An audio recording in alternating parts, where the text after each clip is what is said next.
তাকরিমকে নিয়ে এই শীতের মধ্যে প্রায় অনেক দিন ধরেই আমরা বের হই না, কারণ ভালোই ঠান্ডা পড়ছে। ডিসেম্বর আর জানুয়ারি মাসই মূলত বাংলাদেশে অনেক ঠান্ডার সময়। প্রায় 1 মাস পর তাকরিমকে নিয়ে আমরা শুক্রবার বের হলাম। তো ওই বের হয়ে না এখন সবকিছু টুকুর করে দেখে করে, আর ওর বাবার সাথে গেলে খানিকক্ষণ পর পরে কুলে ওঠে, যেটা আমার একদমই পছন্দ না। আর এই কুলে ওঠাটা না আমার সাথে বেড়াতে গেলে একদমই করে না, ওর বাবার সাথেই করে। একদিক দিয়ে আমি মনে মনে খুশি হই, কারণ এটা হচ্ছে টাইম না দেওয়ার একটা শাস্তি বলতে পারেন।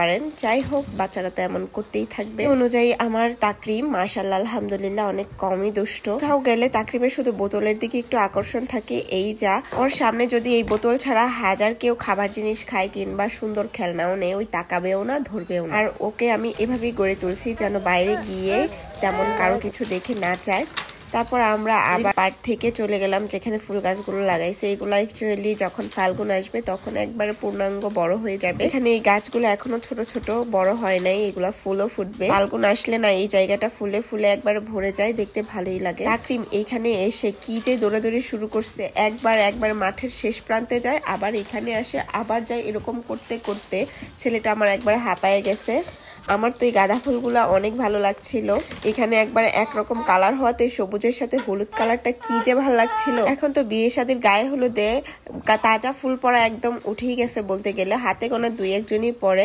আমরা যখন স্কুলে থাকতাম তখন এসব আর্টিফিশিয়াল ফ্লাওয়ার দিয়ে গায়ে হলুদের সাজটাজ ছিল না, তখন একদম কাঁচা ফুল দিয়ে সাজা হতো, হয়তো বা রজনীগন্ধা আর গোলাপ দিয়ে, না হয় গাঁদা ফুল দিয়ে গায়ে হলুদের গয়না মেক করা হতো। ওইটা যে কি ভালো লাগতো, আসলে ওইটার সৌন্দর্যই আলাদা। আমার মনে হয় ফুলের গয়নার থেকে অন্য কোনো গয়না সুন্দর হতে পারে না গায়ে হলুদের জন্য, যদিও আমি নিজেও আর্টিফিশিয়ালি করছিলাম, কারণ চলছিল তখন এটা। এখন যদি আমার এরকম সেন্স হতো তাহলে আমি গাঁদা ফুল বা রজনীগন্ধা আর গোলাপ ফুলের গয়না বানিয়ে পড়তাম। এই যে দেখেন বাপ ছেলে হাঁটাহাঁটি করে একদম ঘাসের উপর বসে পড়ছে। তাকরিম তো নিজে জুতাও খুলে ফেলছে, মোজাও খুলে ফেলছে, আর তাকরিম আমাকেও বসতে বলছিল।